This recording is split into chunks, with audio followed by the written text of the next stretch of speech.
annonce, il décrète des vérités bibliques. Mais celui qui enseigne ne survole pas. Il va en profondeur, il explique, il décortique les doctrines pour qu'on puisse les comprendre.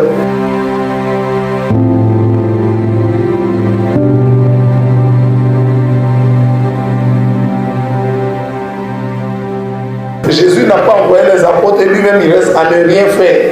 Il reste là à se tourner les pouces. Non. Pendant qu'il les envoie, lui aussi, il est sur le terrain. Prêcher, c'est annoncer, déclarer, décréter des vérités bibliques. C'est donner un sermon. Enseigner, c'est aller en profondeur. Enseigner, c'est expliquer. Enseigner, alléluia, c'est décortiquer. Gloire à Jésus, les Écritures. Donc celui qui prêche, il déclare, il annonce, il décrète des vérités bibliques. Mais celui qui enseigne ne survole pas. Il va en profondeur, il explique, il décortique les doctrines pour qu'on puisse les comprendre. Qu'il n'y ait pas parmi vous, alléluia, plusieurs qui se mettent à enseigner. Car, alléluia, les enseignants seront jugés plus sévèrement. De la même manière que le pain, le riz, alléluia, et le lait et toutes les autres nourritures constituent la nourriture de notre corps. De la même manière, la parole de Dieu, alléluia, l'enseignement de la parole de Dieu est la nourriture de notre âme et de notre esprit. Gloire à Jésus. Jean traversait les difficultés du ministère.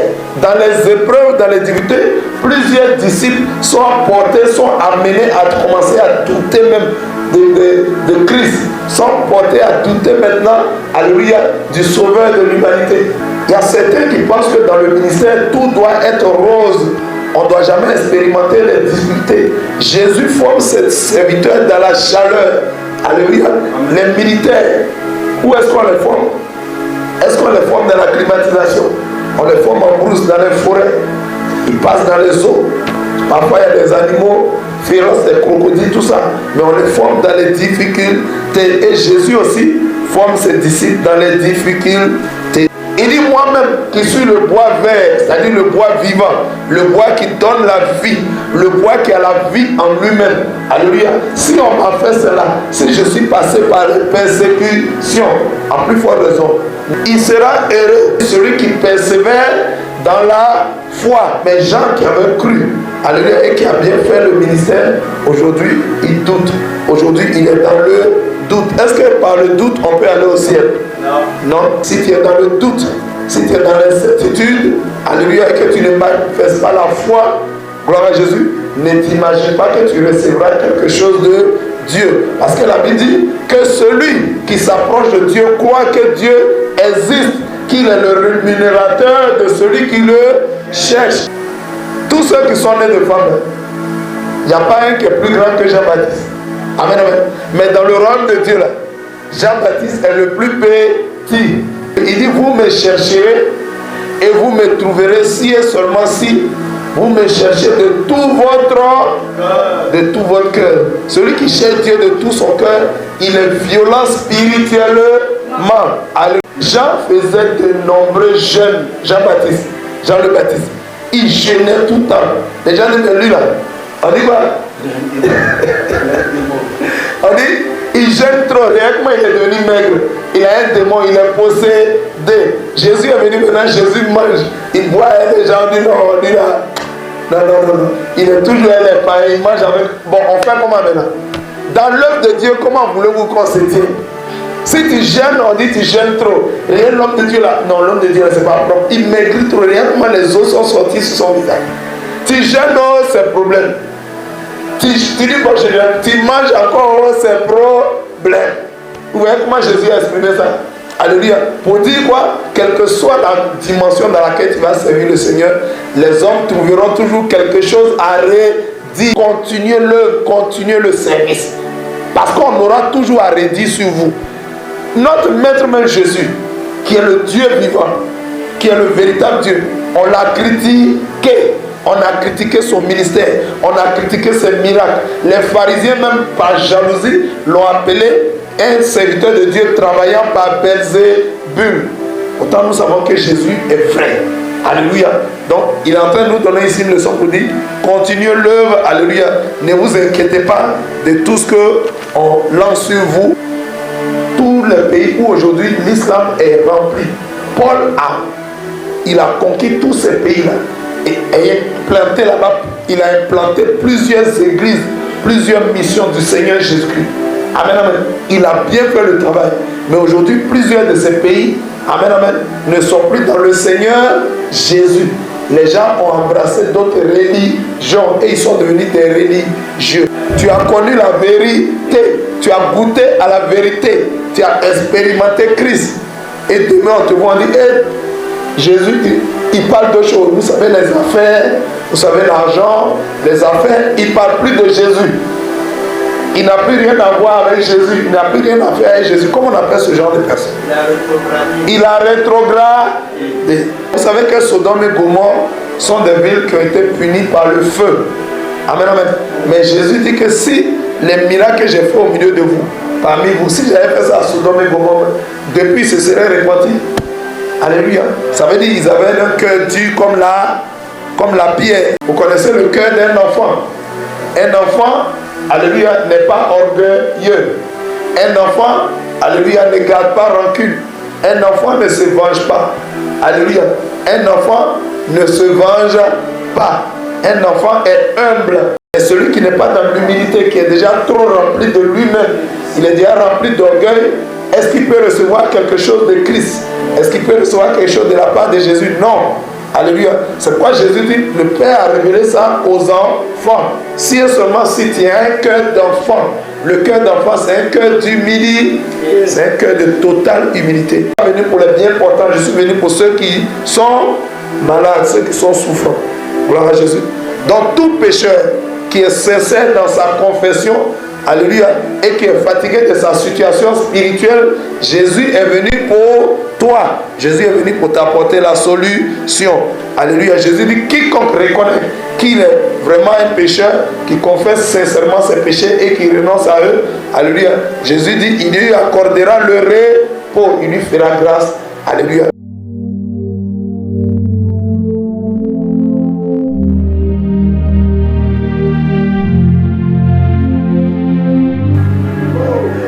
Gloire à Jésus. Alléluia. Gloire à Jésus. Alléluia. Est-ce qu'on peut donner gloire à notre Dieu? Est-ce qu'on peut donner gloire à Jésus? Est-ce qu'on peut donner toute la gloire au Seigneur Jésus-Christ? Gloire au Seigneur. Alléluia. Shalom à tous. Shalom à tous. Nous sommes tous dans la joie de nous retrouver ce matin autour de la nourriture spirituelle qu'est la parole de Dieu. Alléluia. Nous allons prendre ce matin, vous voyez, selon Ésaïe 40, verset 8, la Bible dit, l'herbe sèche. Alléluia. La fleur se fane et tombe. Alléluia. Mais la parole de l'Éternel, notre Dieu, subsiste éternellement. Non, quelqu'un n'a pas compris. J'ai dit, Ésaïe 40, verset 8 dit, l'herbe sèche. Alléluia. La fleur se fane et tombe. Mais la parole de notre Dieu, alléluia, la parole de l'Éternel, notre Dieu, subsiste éternellement. Est-ce que tu peux acclamer la parole de notre Dieu? Alléluia, gloire à Jésus.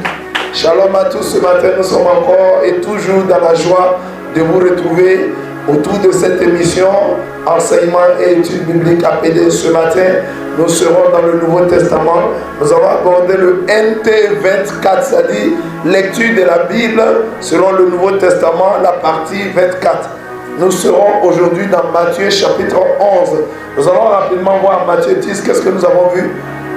3 rappels. Juste 3 rappels, oui. Gloire à Dieu. Yes. Hier, nous avons vu en Matthieu chapitre 10, à partir du verset 26.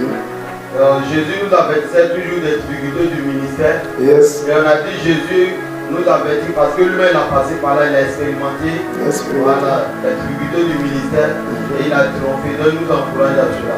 Amen. Très bien. À persévérer dans le ministère malgré les difficultés. Amen. On nous demande de dire toujours la vérité, de ne pas craindre les hommes. Amen. De continuer à acclamer la parole du Seigneur. Amen. Jésus nous dit effectivement, nous devons quelles que soient les persécutions, les difficultés, les épreuves, nous devons poursuivre l'œuvre, nous devons continuer l'œuvre sans relâche. Amen. Nous ne devons jamais nous décourager. Allons-y, oui. Amen. Yes. Nous avons vu dans Matthieu chapitre 10, verset 38, celui qui ne prend pas sa croix me suit n'est pas digne de moi. Et nous avons dit que porter sa croix, ça veut dire que supporter les difficultés du ministère, supporter le manquement, parce que c'est dans le feu, c'est dans la douleur que le Seigneur forme ses serviteurs. Amen. Amen. Donc, très bien, nous avons dit, c'est exact, nous avons dit que porter sa croix, c'est accepter de renoncer à nos propres intérêts, alléluia, à nos propres intérêts et à notre propre volonté, à nos désirs égoïstes, c'est renoncer à tout ça et accepter, alléluia, d'obéir à la volonté de Dieu et de marcher selon que le Seigneur nous demande de marcher, de faire ce que Jésus nous dit de faire, alléluia, d'obéir donc et de craindre Dieu, de marcher selon sa volonté. Amen, amen. Amen. Gloire à Jésus. Et donc, je pense que c'est ce qu'on avait vu comme rappel, alléluia. Nous allons continuer l'étude biblique. Ce matin, nous allons aller dans un nouveau chapitre. Hier, nous avons, par la grâce de Dieu, nous avons commencé et nous avons achevé Matthieu chapitre 10. Ce matin, nous allons entamer Matthieu chapitre 11. Alléluia. Et nous allons lire. Est-ce que quelqu'un peut prendre sa Bible rapidement dans le Nouveau Testament, Matthieu chapitre 11. Et je lis. Tous ceux qui nous suivent en ligne, demeurez bénis. Vous pouvez prendre votre Bible. Nous allons commencer la lecture biblique. Et je lis Matthieu chapitre 11. La Bible dit, lorsque Jésus eut achevé de donner ses instructions à ses 12 disciples, il partit de là pour enseigner et prêcher dans les villes du pays. Amen, amen. Hier, nous avons vu effectivement que Jésus avait recruté 12 apôtres et il les avait envoyés 2 à 2. Il les avait envoyés en mission. Amen, amen. Donc Jésus, avant de les envoyer en mission, Jésus leur donne des directives, il leur donne des instructions, alléluia, et il les envoie. Gloire à Jésus. Amen, amen. Donc aujourd'hui, on se rend compte que la Bible dit, lorsque Jésus eut achevé de donner des instructions, c'est-à-dire les directives à ses disciples, alléluia, Jésus partit pour enseigner, pour prêcher. Qu'est-ce que cela signifie? Vous voyez, Jésus envoie les apôtres, mais Jésus n'en reste pas moins inactif. Alléluia. Jésus n'a pas envoyé les apôtres et lui-même il reste à ne rien faire. Il reste là à se tourner les pouces. Non. Pendant qu'il les envoie, lui aussi, il est sur le terrain. Lui aussi, il agit. Amen. Et pendant que les apôtres font leur part, Jésus aussi, la Bible dit que Jésus, alléluia, partit de là afin d'enseigner et de prêcher. On se rend compte ici que Matthieu fait une dissection. Il dit enseigner et prêcher. Gloire à Jésus. Amen, amen. Donc il s'agit ici de la prédication et de l'enseignement. On se rend compte que Jésus, non seulement il prêchait, mais aussi il enseignait. La prédication, c'est quoi? L'enseignement, c'est quoi? Alléluia. Prêcher, c'est quoi? Prêcher. Oui. Prêcher, oui. Pour moi, prêcher, c'est dire les vérités de la parole de Dieu. Yes. Enseigner, c'est expliquer les vérités de la parole de Dieu. Alléluia. Amen, amen, amen. Acclamons la puissance de la parole de Dieu. Alléluia. C'est bien dit. En fait, c'est ça. Prêcher, c'est annoncer. Alléluia. C'est annoncer. C'est énoncer, annoncer, déclarer, décréter des vérités bibliques. Alléluia. Gloire à Jésus. Si nous voulons approcher le thème prêcher, alléluia, c'est donner un sermon, c'est annoncer, c'est déclarer, c'est décréter, alléluia, des vérités bibliques.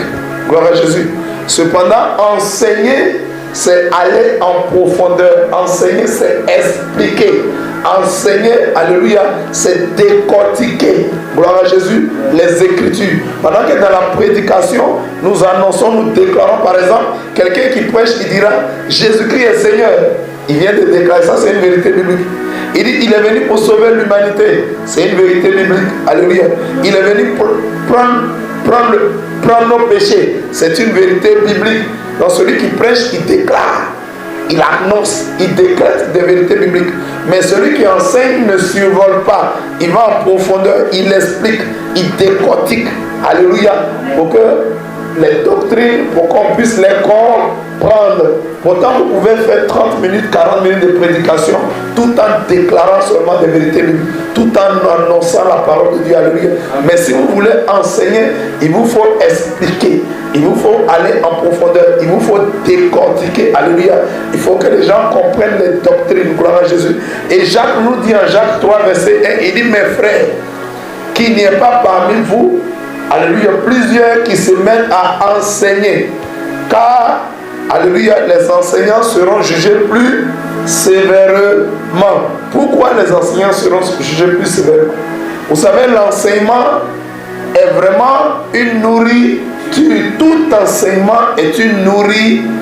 De la même manière que le pain, le riz, alléluia, et le lait et toutes les autres nourritures constituent la nourriture de notre corps. De la même manière, la parole de Dieu, alléluia, l'enseignement de la parole de Dieu est la nourriture de notre âme et de notre esprit. Gloire à Jésus.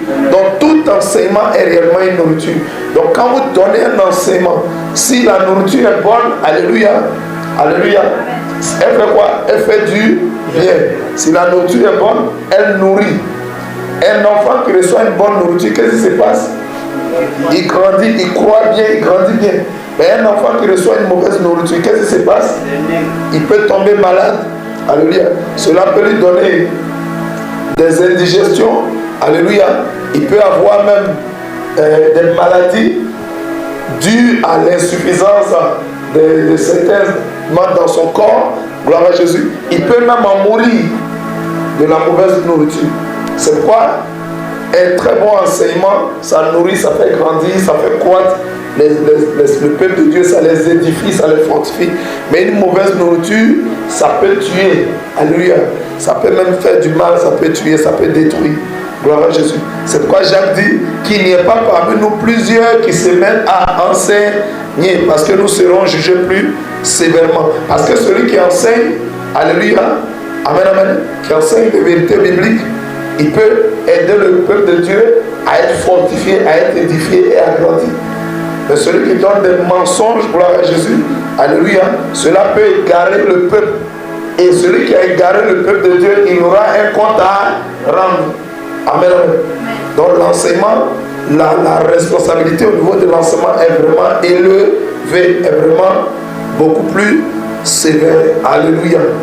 Amen, amen. Donc la Bible dit, Jésus finit de donner ses instructions, il part de là, il se met à prêcher et à enseigner, mais cela il le fait dans toutes les villes du pays, dans tous les villages, dans toutes les villes. Donc Jésus va partout. Pourquoi Jésus donne les enseignements partout? Pourquoi? La Bible dit en 1 Timothée 2, versets 3 et 4, la Bible dit, cela est bon et agréable devant Dieu notre Seigneur, qui veut que tous les hommes soient sauvés et qui parviennent à la connaissance de la vérité, si ça ne tenait qu'à Jésus seul. Jésus veut que nous tous nous soyons sauvés. Jésus veut que tous les hommes qui sont sur la terre soient sauvés. Malheureusement, tout le monde ne le reçoit pas. Alléluia. Gloire à Jésus. Acclame la puissance de la parole de Dieu. Amen, amen. Nous continuons dans le verset 2. La Bible dit, Jean ayant parlé, alléluia, Jean ayant entendu parler dans sa prison des œuvres de Christ, lui fit dire par ses disciples, es-tu celui qui doit venir ou devons-nous en attendre un autre? Alléluia. Amen. Regardez une chose bizarre. Le même Jean hier, le même Jean qui hier, en Jean chapitre 1, verset 29, présentait Jésus. Il disait à ses disciples, voici l'agneau de Dieu qui ôte les péchés du monde. Hier, il reçoit une révélation du Seigneur et il le présente. Alléluia, disant, voici l'agneau de Dieu qui ôte les péchés du monde. Le même Jean aujourd'hui étant emprisonné, envoie les disciples, alléluia, demandez-lui, est-ce que c'est lui qui devait venir ou bien on doit attendre un autre? Qui devait venir? Alléluia, Jésus-Christ, le Messie. Amen, amen. Le Messie signifie quoi? En hébreu, Yeshua Hamashiach. Yeshua c'est Jésus, Hamashiach c'est le Messie. Le Messie c'est qui? C'est un envoyé. Alléluia. Donc les Juifs, ils devaient attendre le Messie, alléluia, qui devait venir régner sur eux. Amen, amen. Donc, un moment de sa vie, Jean, qui avait présenté Jésus comme le Messie, comme celui-là qui devait ôter les péchés, aujourd'hui, Jean lui envoie des gens, ses disciples lui demander, mais aïe, est-ce que c'est toi qui devais venir? Qu'est-ce qui se passe? Le doute commence à s'installer dans la tête des gens, dans les pensées des gens. Ils commencent à douter. Aïe, est-ce que c'est vraiment le Messie? Pourquoi? Parce que Jean traversait les difficultés du ministère. Dans les épreuves, dans les difficultés, plusieurs disciples sont portés, sont amenés à commencer à douter même de Christ. Sont portés à douter maintenant, alléluia, du sauveur de l'humanité. Parce que Jean était emprisonné. Il dit, mais je suis venu pour annoncer la venue du Messie. Cependant, moi-même, je suis en prison. Allez, mais tu as fini ton travail. Tu as fini de l'annoncer. Amen, amen. Tu as fini de préparer les voies du Seigneur. Amen, amen. Donc si ta mission est finie, gloire à Jésus, maintenant c'est le Seigneur qui continue. Et voici ce que Jésus lui dit. Vous voyez, souvent, dans le ministère, lorsque des serviteurs de Dieu que nous sommes confrontés à des épreuves, à des difficultés, parce que le ministère comporte des difficultés. Le ministère comporte des épreuves. Jésus même nous a dit, il dit, prenez courage. Alléluia. Vous aurez des tribulations, vous aurez des persécutions, mais prenez courage, car moi, votre maître, je suis passé par là. J'ai déjà vaincu le monde. Donc Jésus nous a averti que le ministère n'est pas facile. Mais Jean, devant les difficultés, devant les oppressions, là, dans le cas d'espèce, Jean était emprisonné. Il y a certains qui pensent que dans le ministère, tout doit être rose. On ne doit jamais expérimenter les difficultés. Jésus forme ses serviteurs dans la chaleur. Alléluia. Les militaires, où est-ce qu'on les forme? Est-ce qu'on les forme dans la climatisation? On les forme en brousse, dans les forêts. Ils passent dans les eaux. Parfois, il y a des animaux féroces, des crocodiles, tout ça. Mais on les forme dans les difficultés. Et Jésus aussi forme ses disciples dans les difficultés, dans les épreuves. Mais face à ces difficultés, Jean a commencé à douter. Et il envoie ses disciples demander à Jésus, mais est-ce que c'est toi le Messie? Ou bien on doit encore, alléluia, si ce n'est pas toi, devons-nous en attendre un autre? Voici ce que Jésus lui dit, alléluia. Amen, amen. Jésus dit quoi? Jésus dit clairement, il dit, allons-y dans le verset 5. Jésus lui répond, allez rapporter à Jean ce que vous entendez et ce que vous voyez. Jésus lui dit quoi ici? Deux mots. Entendre et voir. Alléluia. C'est ici deux mots, alléluia, qui donnent le niveau du témoignage. Pour être témoin, alléluia, pour entrer dans la dimension du témoignage, il faut soit avoir entendu ou bien avoir vu. Si tu n'as ni entendu ni vu, si tu ne crois pas, tu ne peux absolument pas témoigner. Soit tu as vu, soit tu as entendu, soit par la foi. Gloire à Jésus. Tu peux être porté à témoigner. Et Jésus dit, les aveugles voient clair. Ici, dans cette version-là, les aveugles voient. Dans d'autres versions, c'est mis, les aveugles voient clair. Les boiteux marchent. C'est mis, les boiteux marchent bien. Alléluia. Amen, amen. Les lépreux sont purifiés. Les lépreux sont guéris. Les lépreux sont guéris. Gloire à Jésus. Amen, amen. Amen. Les sourds entendent.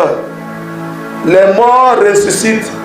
Les morts se réveillent. Gloire à Jésus. Amen, amen. Et la bonne nouvelle est annoncée aux pauvres. Alléluia. Donc les pauvres aussi reçoivent la bonne nouvelle. Gloire à Jésus. Jésus dit quoi? Ça veut dire quoi? Jésus dit, allez lui annoncer que les aveugles voient, les boiteux marchent, les lépreux sont purifiés. Amen, amen. Les sourds entendent. Ça signifie quoi?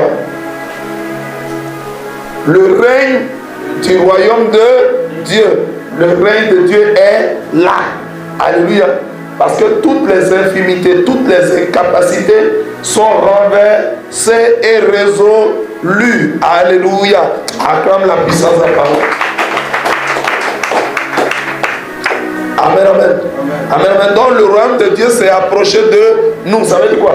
Si le royaume s'est approché, ça veut dire le Messie est là. Il est là. Le Messie est là. À la personne de Jésus-Christ de Nazareth. Regardez même quand Jésus, alléluia, quand Jésus, pendant que Jean était avec Jésus en Jean chapitre 4, quand il a rencontré la femme samaritaine, qu'est-ce que Jésus a dit? La femme a dit quoi? Prenons Jean chapitre 4. Jean chapitre 4, verset 25. Je lis rapidement. Vous allez voir. Jean chapitre 4, verset 25. Il dit, la femme lui dit, je sais que le Messie doit venir, celui qu'on appelle Christ. Quand il sera venu, il nous annoncera toutes choses. Jésus lui dit, je le suis, moi qui te parle. Jésus dit quoi? Il est le Messie. Allons-y dans le verset 42. Et il disait à la femme, les Juifs qui avaient cru disaient à la femme, ce n'est plus à cause de ce que tu as dit que nous croyons, car nous l'avons entendu nous-mêmes et nous savons qu'il est vraiment le sauveur du... Acclame la puissance de la parole de Dieu. Alléluia. Donc toutes les Écritures confirment que Jésus est bel et bien le Messie. Lui-même il a dit, je le suis. Le Messie c'est moi. Il a dit ça à la femme samaritaine. Alléluia. Cependant, Jean doutait. Il avait commencé à ne plus croire. Certains serviteurs sont comme ça. Certains servants de Dieu dans l'intimité, ils commencent à douter, est-ce que Jésus est vraiment dans cette mission? Est-ce que Dieu est vraiment là? Si Dieu était là, est-ce qu'on allait avoir telle difficulté? Est-ce que cette fois on allait avoir... Est-ce que Jésus même, il n'est pas passé par là? Il dit, moi-même qui suis le bois vert, c'est-à-dire le bois vivant, le bois qui donne la vie, le bois qui a la vie en lui-même. Alléluia. Si on m'a fait cela, si je suis passé par les persécutions, en plus forte raison, vous le bois sec, alléluia, vous qui n'avez pas la vie en vous-même, vous à qui je donne la vie, si moi je suis passé par là, vous allez nécessairement passer par là.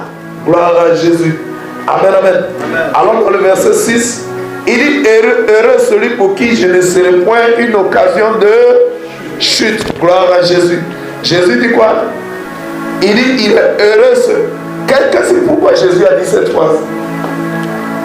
Si par toi, si par ta bouche, avant tu avais commencé à annoncer Jésus, et plusieurs te suivaient, tu es devenu comme un guide, alléluia, et les gens te suivaient, les disciples te suivaient. Et aujourd'hui, maintenant, si c'est toi-même encore qui les a amenés à Christ, qui s'en va aller, affaire de Jésus, est-ce que c'est celui? Est-ce que vraiment on va aller au ciel en suivant Jésus? Tu deviens là, par là, une occasion de chute pour plusieurs. Parce que toi qui avais cru hier entre griffes, aujourd'hui, tu ne crois plus. Est-ce que vous voyez ça un peu?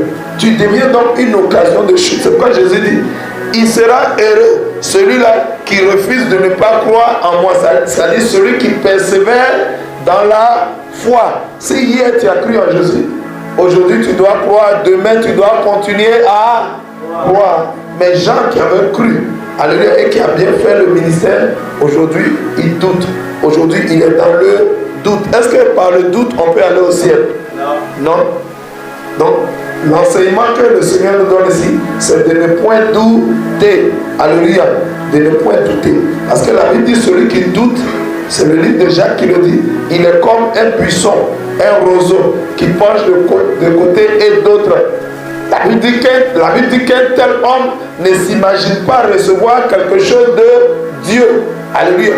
Si tu es dans le doute, si tu es dans l'incertitude, alléluia, et que tu ne manifestes pas la foi, gloire à Jésus, ne t'imagine pas que tu recevras quelque chose de Dieu. Parce que la Bible dit que celui qui s'approche de Dieu croit que Dieu existe, qu'il est le rémunérateur de celui qui le cherche. Gloire à Jésus. Mais si tu t'approches de Dieu dans le doute, dans l'incertitude, tu ne peux rien recevoir du roi de gloire. Quelqu'un comprend? Acclame la puissance de la parole. Alléluia. Nous allons aller à partir du verset 7. Alléluia. Et je lis du verset 7 au 19. Nous allons voir que Jésus commence à témoigner de Jean-Baptiste. Nous allons dire, comme il s'en allait, Jésus s'est mis à dire à la foule. Quand Jean a envoyé les disciples vers Jésus, alléluia, Jean a appelé les disciples en prison, il lui a dit, allez demander si c'est vraiment lui le Messie. Quand Jésus leur a donné le règne de Dieu qui était manifesté par des signes, des prodiges, des miracles, les disciples ont fait quoi? Ils sont retournés vers Jean. Elle avait dit, comme il s'en allait, Jésus se mit à dire à la foule au sujet de Jean. Qu'êtes-vous allé voir au désert? Alléluia. Un roseau agité par le vent. Mais qu'êtes-vous allé voir? Un homme vêtu d'habits précieux. Alléluia. Il dit, voici, ceux qui portent des habits précieux sont dans les maisons des rois. Qu'êtes-vous donc allé voir? Un prophète? Oui, vous dis-je, et plus qu'un prophète. Car celui dont il est écrit, verset 10, voici, j'envoie mon messager devant ta face pour préparer ton chemin devant toi. Alléluia. Verset 11, il dit, je vous le dis en vérité, parmi tous ceux qui sont nés de femmes, il n'en a pas de plus grand que Jean-Baptiste. Cependant, le plus petit dans le royaume des cieux est plus grand que lui. Alléluia. Amen, amen. Vous voyez ce que Jésus dit? Tous ceux qui sont nés de femmes, il n'y a pas un qui est plus grand que Jean-Baptiste. Amen, amen. Mais dans le royaume de Dieu, là, Jean-Baptiste est le plus petit. Ça veut dire quoi? Alléluia. Amen, amen. Regardez, Jean-Baptiste c'était qui? C'était un prophète. Les prophètes faisaient quoi en général? Ils annonçaient le Messie. Amen, amen. Et Jean, alléluia, est le plus grand. Pourquoi? Pas qu'il soit meilleur que les autres prophètes, mais il est le plus grand. Pourquoi? Parce qu'il est venu préparer le chemin du Seigneur. Amen, amen. Et non seulement il a préparé le chemin du Seigneur, alléluia, amen, amen, mais Jean a baptisé Jésus. Parmi tous les prophètes, lequel a baptisé Jésus? C'est Jean seulement qui a baptisé Jésus. Amen, amen. Et en général, alléluia, c'est Jean qui a baptisé Jésus. Donc il est le plus grand des prophètes. Mais la Bible dit maintenant que pour ce qui concerne le royaume de Dieu, il est le plus petit. Et Jean annonçait quoi? Jean annonçait quoi? Jean annonçait, il annonçait le royaume de Dieu. Mais nous, les disciples de Jésus, on fait quoi? Nous vivons le royaume de Dieu. Alléluia. Est-ce que nous entendons seulement le royaume de Dieu? Non.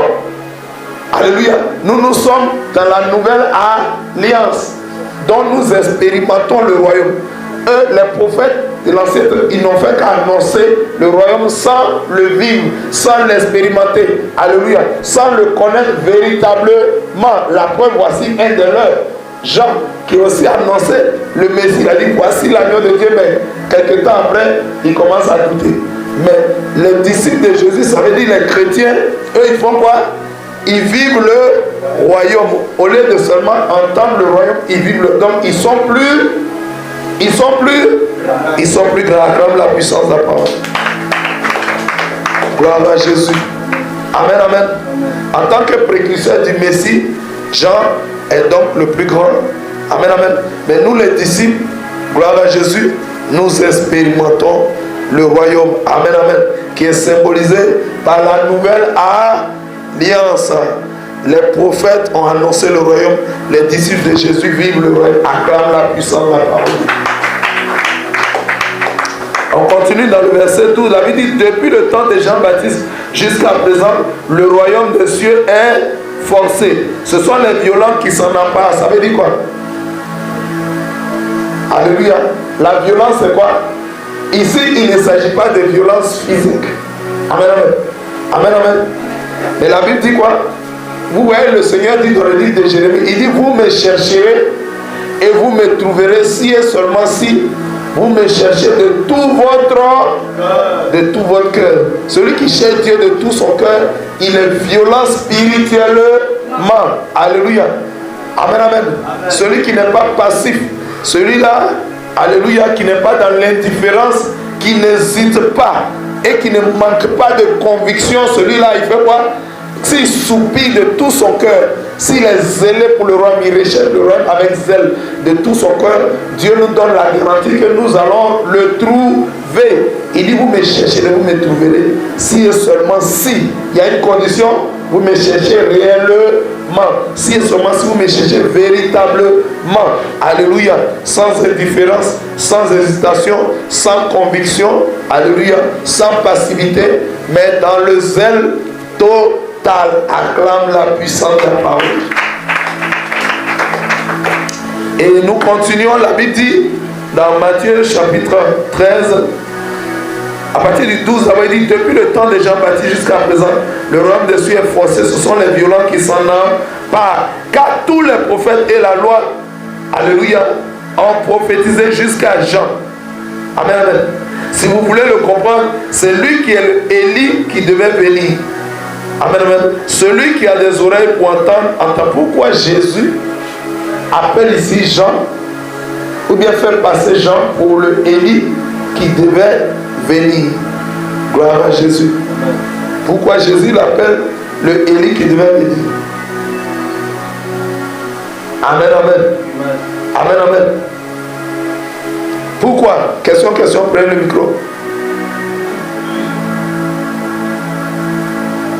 Oui. Amen. Quelque part la Bible dit ce qui avait raté Élie, donc lorsque Jézabel avait dit qu'Élie ne descendit pas, j'enlèverai sa tête sur lui. Et il a dit ce qui avait raté Élie le Tishbite est tombé sur Jean-Baptiste. Pourquoi? Parce que lorsque Jacques est en train de prêcher à Hérodias, il n'est pas possible que tu prennes cette femme-là. Et lorsque la fille d'Hérodias avait dansé, on avait décapité Salomé. Amen. On avait enlevé la tête de Jean-Baptiste. Amen. Donc, comme c'est l'esprit d'Élie, on voit ce qui avait raté Élie et ça se retrouve sur Jean-Baptiste. Amen. Amen. Amen, oui. Bon, pour donner une contribution, je vais me référer à Malachie 4, verset 5 à 6. Là-bas, le prophète Malachie a prophétisé, il dit que il dit, voici, je vous enverrai Élie le prophète, avant que le jour de l'Éternel arrive, ce jour grand et redoutable. Il ramènera le cœur des pères à leurs enfants et le cœur des enfants à leurs pères. C'est ça. De peur que je ne vienne frapper le pays d'Interdit. Pour moi, le jour de l'Éternel, c'est la venue du Messie Jésus-Christ. Et Jean-Baptiste a fait ce ministère. C'est pourquoi Jean-Baptiste a accompli ce ministère. Amen, amen. Donc c'est exact, effectivement, nous voyons que Jésus a assimilé Jean-Baptiste à Élie. Pourquoi? Vous voyez que non seulement Jean-Baptiste a été le précurseur du Messie, amen, amen, mais il a trait pour trait, alléluia, quand vous regardez Élie et puis Jean-Baptiste, trait pour trait, Élie également portait une ceinture, alléluia, et il mangeait aussi du miel sauvage, amen, amen. Vous allez voir que Jean-Baptiste a fait la même chose, et comme l'autre a dit tout à l'heure aussi, alléluia, et comme les différents serviteurs de Dieu l'ont dit, amen, amen, vous allez voir que Jésus l'appelle, il dit, parce que Jean-Baptiste est venu avec la puissance, il est venu avec l'esprit, alléluia, et la puissance d'Élie aussi. Non seulement il était revêtu de ceinture, il s'alimentait de même chose comme le prophète Élie, alléluia. Mais du point de vue, ça c'est physiquement, mais d'un point de vue spirituel, gloire à Jésus, Jean-Baptiste, il travaillait avec l'esprit, alléluia, et la puissance d'Élie, c'est-à-dire dans la dimension spirituelle, dans la même dimension spirituelle que le prophète, et acclame la puissance de la parole. Alléluia. Et il a fait pour préparer le chemin du Seigneur. C'est pourquoi Jésus l'a assimilé à Élie. Gloire à Jésus, c'est exact. Toutes ces réponses sont exactes. Continuons, Matthieu. On retourne dans notre texte. Matthieu chapitre 11, rapidement. Allons dans le verset 16. On a fini le 15. Que celui qui a des oreilles pour entendre, entende. Verset 16. À qui comparer cette génération? Elle ressemble à des enfants assis dans des places publiques et qui, s'adressant à d'autres enfants, disent: nous avons joué de la flûte, alléluia, et vous n'avez pas dansé. Nous avons chanté des complètes et vous ne vous êtes pas lamentés, car Jean est venu ne mangeant, ne buvant. Et ils disent, il a un démon. Verset 19, le Fils de l'homme est venu, mangeant et buvant. Et ils disent, c'est un mangeur et un buveur, un ami des publicains et des gens de mauvaise vie. Mais la sagesse a été justifiée par ses œuvres. Bon, je dis, enfin, on veut quoi maintenant? Alléluia. Amen. Quand Jean est venu, alléluia, Jean faisait de nombreux jeûnes. Jean-Baptiste, Jean le Baptiste, il jeûnait tout le temps. Les gens disent, lui là, on dit quoi? On dit, il jeûne trop. Réellement, il est devenu maigre. Il a un démon, il est possédé. Jésus est venu maintenant, Jésus mange. Il boit et les gens disent, non, lui là. Non. Il est toujours là, il mange avec. Bon, on fait comment maintenant? Dans l'œuvre de Dieu, comment voulez-vous qu'on se tienne? Si tu gênes, on dit tu gênes trop. Regarde l'homme de Dieu là. Non, l'homme de Dieu là, c'est pas propre. Il maigrit trop. Regarde comment les os sont sortis sur son visage. Tu gênes, oh, c'est problème. Tu dis bon, tu manges encore, oh, c'est problème. Vous voyez comment Jésus a exprimé ça? Alléluia. Pour dire quoi? Quelle que soit la dimension dans laquelle tu vas servir le Seigneur, les hommes trouveront toujours quelque chose à redire. Pendant qu'un homme de Dieu, alléluia, est dans les difficultés, dans le début du ministère, il est dans les épreuves, il est dans la formation, il passe dans le désert. Vous savez que dans le désert, il n'y a pas assez d'eau, il n'y a pas assez de nourriture. Alléluia. Mais l'homme de Dieu, il traverse donc des situations difficiles. On dit, mais ça c'est un vrai homme de Dieu. Regardez comment il est dans la misère. Depuis il sait Dieu, mais il n'a rien. Il n'a même pas de moyens. Mais quand l'homme de Dieu, après la traversée du désert, Dieu le fait rentrer maintenant dans une saison d'abondance, dans une saison de surabondance, dans une saison de multiplication surnaturelle. Les mêmes encore vont trouver à redire, vont dire, cet homme-là, il a trop d'argent. C'est quel homme de Dieu qui a assez de biens comme ça? Il a trop de voitures, il a trop de maisons, il a trop de millions. Ça, c'est pas normal, certainement. Peut-être qu'il a touché à un fait étranger. Un fait étranger. Aïe! Donc, on n'a qu'à être comment maintenant? On n'a qu'à faire comment maintenant? Jésus exprimait cette pensée en disant que, alléluia, Jésus nous donne un enseignement ici. Il dit, mes serviteurs, alléluia, que vous fassiez ceci, les gens trouveront à dire. Que vous fassiez cela, les gens trouveront toujours à redire. Alléluia. Donc vous, mes serviteurs, soyez rivés sur moi. Connectez-vous à moi. Concentrez-vous sur moi. Alléluia. Les chiens peuvent aboyer, mais la caravane passe. Aussi longtemps que vous savez que vous êtes vrai, aussi longtemps que vous savez que c'est réellement Dieu qui vous a appelé et que vous êtes dans l'œuvre sincèrement, véritablement, alléluia, que les uns disent ceci, que les autres disent là. Vous, tant que vous savez que vous êtes dans le vrai, avancez seulement et continuez à avancer. Mais il y a des... si tu veux acclamer, tu acclames. Jésus le dit parce qu'il y a beaucoup de secteurs. Jésus même l'a appelé Belzébul. Jésus m'en l'a dit, il a des démons. Est-ce que de vous à moi, Jésus a des démons? Aïe, le roi de gloire, le prince de la paix. Mais Jésus est en train de nous donner un enseignement pour dire quoi? Tant que vous êtes sincère avec moi, tant que c'est moi qui vous ai appelé, alléluia, et que vous obéissez à ma parole, vous vivez ma parole, alléluia, faites l'œuvre, continuez le service. Parce qu'on aura toujours à redire sur vous. Notre maître même Jésus, qui est le Dieu vivant, qui est le véritable Dieu, on l'a critiqué. On a critiqué son ministère, on a critiqué ses miracles. Les pharisiens, même par jalousie, l'ont appelé un serviteur de Dieu travaillant par Belzébul. Pourtant, nous savons que Jésus est vrai. Alléluia. Donc, il est en train de nous donner ici une leçon pour dire, continuez l'œuvre. Alléluia. Ne vous inquiétez pas de tout ce qu'on lance sur vous. Alléluia.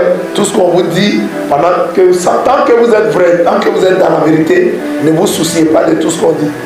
La caravane, les chiens peuvent aboyer, mais il faut que la caravane continue.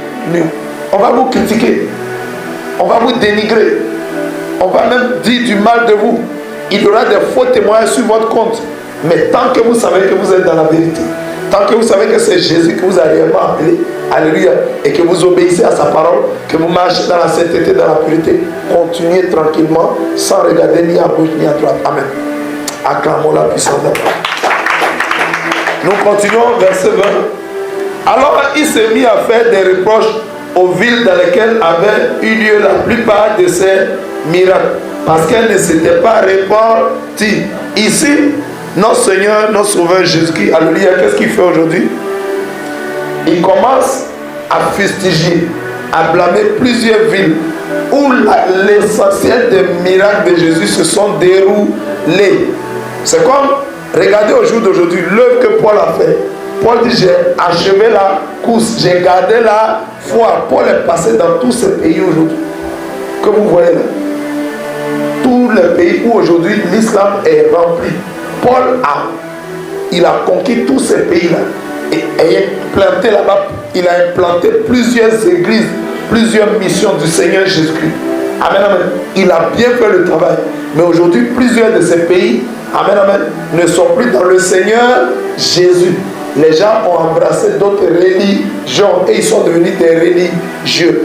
C'est pourquoi Jésus donne ici l'exemple. On continue. Verset 21. Il dit, malheur à toi, Chorazin.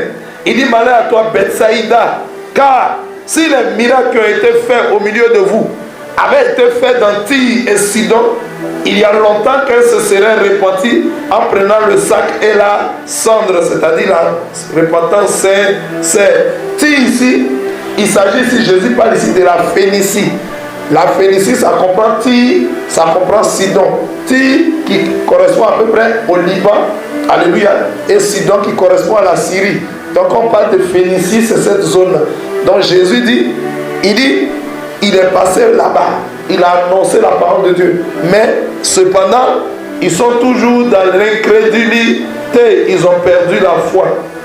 Verset 22, c'est pourquoi je vous le dis, au jour du jugement, Tyr et Sidon seront traités moins rigoureusement que vous.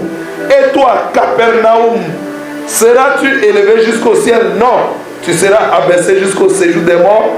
Car si les miracles qui ont été faits au milieu de toi avaient été faits dans Sodome, elles subsisteraient encore aujourd'hui. Verset 24. Je lis en même temps, pourquoi on explique. C'est pourquoi je vous le dis, au jour du jugement, le pays de Sodome sera traité moins rigoureusement que toi. Gloire à Jésus. Amen, amen. Amen, amen. Amen. Regardez ce que Jésus dit. Jésus a cité un certain nombre de villes où lui-même il est passé. Il dit Chorazin, alléluia. Amen, amen, amen. Il a parlé de Chorazin. Il a parlé de Bethsaïda. Il a parlé de Capernaum. Capernaum même, c'est l'une des villes où Jésus a accompli la plupart de ses miracles. C'est pourquoi cette ville s'appelle, on appelle Capernaum la ville de Jésus. Mais malgré cela, alléluia, Jésus reproche à Capernaum d'être incrédule et une ville qui n'est plus dans la repentance. Gloire à Jésus. C'est un peu l'image quand Jésus prend le nom de ces villes-là, Chorazin, Bethsaïda et Capernaum. Il parle un peu des chrétiens, des enfants de Dieu. Aujourd'hui, tu as accepté Jésus. Demain, là, on te trouve comme un païen. Comment on appelle ce genre de chrétien? Tu as connu la vérité. Tu as goûté à la vérité. Tu as expérimenté Christ. Et demain, on te voit, on dit, Jésus, il parle de choses. Vous savez, les affaires, vous savez, l'argent, les affaires, il ne parle plus de Jésus. Il n'a plus rien à voir avec Jésus. Il n'a plus rien à faire avec Jésus. Comment on appelle ce genre de personne? Il a rétrogradé. Gloire à Jésus. Donc Jésus parlait de ces personnes. Jésus a été dur. Parce qu'il a donné son amour. Il a donné les signes, les prodiges, les miracles. Mais les gens sont retournés dans ce qu'ils ont, ils ont vomi. Ils sont retournés à leur vomi. Ils ont regardé en arrière. Ils ont regardé à ce qui est passé. Et dépassé. Acclame la puissance de la parole de Dieu. Gloire à Jésus. Amen, amen. Nous continuons verset 25. Alléluia. Vous savez que Sodome et Gomorrhe sont des villes qui ont été punies par le feu. Amen, amen. Mais Jésus dit que si les miracles que j'ai fait au milieu de vous, parmi vous, si j'avais fait ça à Sodome et Gomorrhe, depuis ce serait répandu. Alléluia. Ça veut dire qu'ils avaient un cœur dur comme la pierre. Verset 25. En ce temps-là, Jésus prit la parole et dit: je te loue, Père, Seigneur du ciel et de la terre, de ce que tu as caché ces choses aux sages et aux intelligents, et de ce que tu les as révélées aux enfants. Oui, Père, je te loue de ce que tu l'as voulu ainsi. Toutes choses m'ont été données par mon Père. Et personne ne connaît le Fils si ce n'est le Père. Et personne non plus ne connaît le Père si ce n'est le Fils. Et celui à qui le Fils les a révélés. Qu'est-ce que la Bible dit en Jean 3? Jean 3, verset 35-36. La Bible dit le Père aime le Fils. Et il a remis toutes choses entre ses... Alléluia. La Bible dit celui qui a le Fils a la vie. Mais celui qui n'a pas le Fils ne verra point la vie. Mais la colère de Dieu demeure plutôt sur... Amen, amen. Quel que soit ce que tu veux. Tout est en Christ. Qu'est-ce que tu recherches sur cette terre? Tu recherches le salut. Tu recherches la vie éternelle. Ça est où? Ça est dans les mains de Jésus. Qui veut aller au ciel pour vivre éternellement avec Dieu? Ça est dans les mains de Jésus. La Bible dit le Père a remis toutes choses entre les mains du Fils. Tu cherches quoi? Le bonheur? Tous les hommes sur la terre cherchent le bonheur. Mais ils ne savent pas qui est le bonheur. Le bonheur est dans la main de Jésus. C'est quoi tu cherches? Le mariage? Tu cherches l'élévation? Tu cherches la... Qu'est-ce que tu cherches? La puissance? Tout est en Jésus. Acclame la puissance du Seigneur. La Bible dit, Jésus dit, le Père a révélé cela aux enfants. Amen. Et il a caché ça aux sages. Quand Jésus parle ici des enfants, alléluia, physiquement, vous connaissez le cœur d'un enfant. Un enfant, alléluia, n'est pas orgueilleux. Un enfant, alléluia, ne garde pas rancune. Un enfant ne se venge pas. Alléluia. Un enfant ne se venge pas. Un enfant est humble. Gloire à Jésus. Donc un enfant, Jésus dit, le Père a révélé ça aux enfants. Oui. Un enfant, comme il est dans l'humilité, il ressemble à un vase vide. Alléluia. Et est-ce qu'un vase qui est déjà rempli, est-ce qu'on peut encore le remplir? Jésus est venu pour nous apporter quelque chose. Mais celui qui n'est pas dans l'humilité, qui est déjà trop rempli de lui-même, il est déjà rempli d'orgueil, est-ce qu'il peut recevoir quelque chose de Christ? Est-ce qu'il peut recevoir quelque chose de la part de Jésus? Non. Alléluia. C'est pourquoi Jésus dit, le Père a révélé ça aux enfants. Si et seulement si tu as un cœur d'enfant, le cœur d'enfant c'est un cœur d'humilité, c'est un cœur de totale humilité. Ce sont les vases qui sont vides qu'on peut encore combler. Mais si tu es déjà rempli, donc Jésus était en train d'enseigner ici sur l'humilité. Gloire à Jésus, acclame la puissance de la parole. Nous sommes dans le verset 27. Toutes choses m'ont été données par mon Père et personne ne connaît le Fils. Nous avons déjà lu cela. On est maintenant dans le 28. Venez à moi, vous tous qui êtes fatigués et chargés, et je vous accorderai le repos. Prenez mon joug sur vous et recevez mes instructions, car je suis doux et humble de cœur, et vous trouverez du repos pour vos âmes. Verset 30. Car mon joug est doux et mon fardeau est léger. Qu'est-ce que Jésus dit ici? Matthieu 11, verset 28. Il dit, il appelle tous. Il dit, venez à moi, vous tous qui êtes chargés à la fois et fatigués. Amen, amen. Qu'est-ce que Jésus veut exprimer par là? Charger, dans charger, il y a quoi? Une charge. Une charge, c'est quoi? C'est un fardeau, un bagage. Alléluia. C'est un problème, une difficulté. Donc quand Jésus parle des hommes chargés, ce sont des hommes qui reconnaissent qu'ils sont des pécheurs, qui reconnaissent qu'ils ont problème. Amen, amen. Qui se savent pécheurs, qui se reconnaissent pécheurs, qui se savent malades. Alléluia. Qui se disent, Seigneur, je suis malade. Je suis un pécheur, parce que le péché, c'est une maladie. Amen, amen. Donc il dit, je suis malade. Jésus dit, je ne suis pas venu pour les bien portants, je suis venu pour ceux qui sont malades, ceux qui sont souffrants. Gloire à Jésus. Donc tout pécheur qui est sincère dans sa confession, alléluia, et qui est fatigué de sa situation spirituelle, Jésus est venu pour toi. Jésus est venu pour t'apporter la solution. Alléluia. Jésus dit, quiconque reconnaît qu'il est vraiment un pécheur, qui confesse sincèrement ses péchés et qui renonce à eux, alléluia, Jésus dit, il lui accordera le repos, il lui fera grâce. Alléluia. Et c'est celui-là, il dit, je suis venu pour les malades et ceux qui ne se portent pas bien. Je ne suis pas venu pour les justes, je ne suis pas venu pour les saints, je suis venu pour ceux qui se sentent malades. Acclame la puissance de la parole. Aujourd'hui, nous avons tiré beaucoup de leçons. Alléluia. Nous avons déjà tiré plusieurs leçons. Donc, on ne va pas s'attarder sur les leçons aujourd'hui. Tout ce que nous avons vu, ce sont des leçons, c'est un enseignement. Qu'est-ce que Dieu a bien voulu nous enseigner là? Dieu a bien voulu nous enseigner aujourd'hui l'humilité. Alléluia. Le cœur d'enfant. Le cœur d'enfant, c'est un cœur d'humilité. Jésus aime les hommes humbles. Amen. Parce que lui-même, la Bible dit, en Philippiens 2, il s'est humilié lui-même, se rendant obéissant jusqu'à la mort, même à la mort de la croix. C'est pourquoi, alléluia, Dieu l'a souverainement élevé et lui a donné le nom qui est au-dessus de tous les noms, afin qu'au nom de Jésus, tout genou fléchisse et que toute langue confesse que Jésus est Seigneur, à la gloire de Dieu le... Alléluia. Gloire à Jésus.